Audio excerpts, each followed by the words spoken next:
At kaugnay pa rin ang kaso ng mga nawawalang sabongero, kabilang ang isang retiradong hepe ng NCRPO sa mga sinampakan ng reklamong administratibo ng whistleblower na si Dondon Patidongan sa NAPOLCOM. Target ng NAPOLCOM na matapos ang pagdinig sa kanyang kaso sa loob ng 2 buwan. Narito ang aking pagtutok. 14 na aktibo at dating pulis ang sinampakan ng reklamong administratibo ni Julie Dondon Patidongan alias Totoy sa NAPOLCOM kanina na itinuturo niyang may kinalaman umano sa pagkawala ng nasa 110 sabongero. Kabilang dyan ang retiradong hepe ng PNP National Capital Region Office na si Police Major General Jonel Estomo at ang mga aktibong opisyal na sina Police Colonel Jacinto Malinaw Jr., Police Lieutenant Colonel Ryan J. Orapa at Major Mark Philip Almedilla. Kasama rin sa mga inireklamo ang mga non-commissioned officers na sina Police Chief Master Sergeant Arturo de la Cruz Jr., Police Staff Master Sergeant Joey Encarnacion, Police Staff Master Sergeant Mark Anthony Manrique, Police Staff Master Sergeant Anderson Abari, Police Staff Sergeant Alfredo Andes, Police Staff Sergeant Edmond Muñoz, Police Corporal Angel Martin.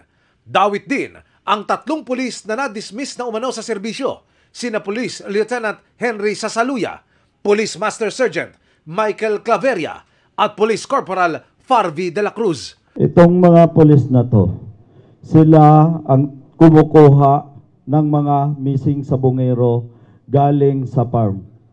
Sila ang nagdadala doon sa Taalik. Marami yan sila actually. Hindi ko lang mapangalanan dahil kilala ko naman yan sila sa mukha. Dahil yung binigay sa akin, medyo kulang to.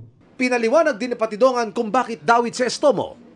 Si General Estomo, siya ay membro ng ALPA. Pag sinabing ALPA, kasama siya sa hatian na tag 70 milyon. Isa yan na nag-udyok kay Mr. Atong Ang na, boss, patayin mo na si Dondon Patidongan para matapos na yung problema mo na yan.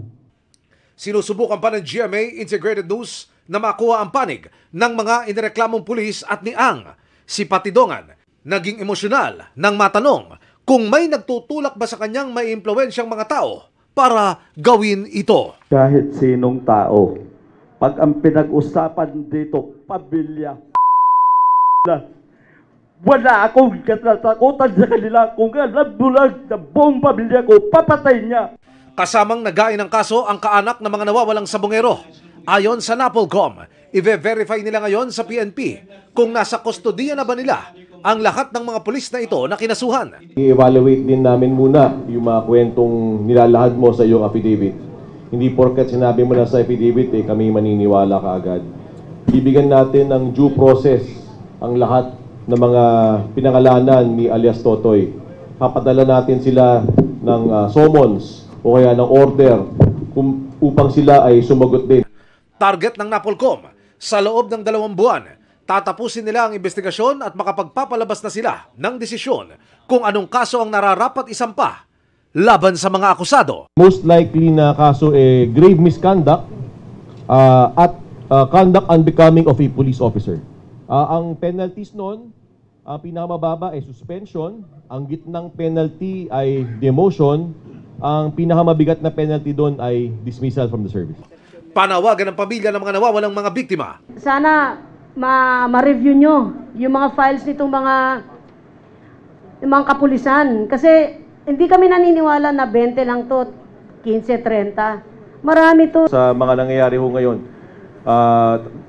pakatandaan po ninyo na meron po kayong maasahang hustisya sa National Police Commission. Para sa GMA Integrated News, Emil Sumangil, nakatutok 24 oras.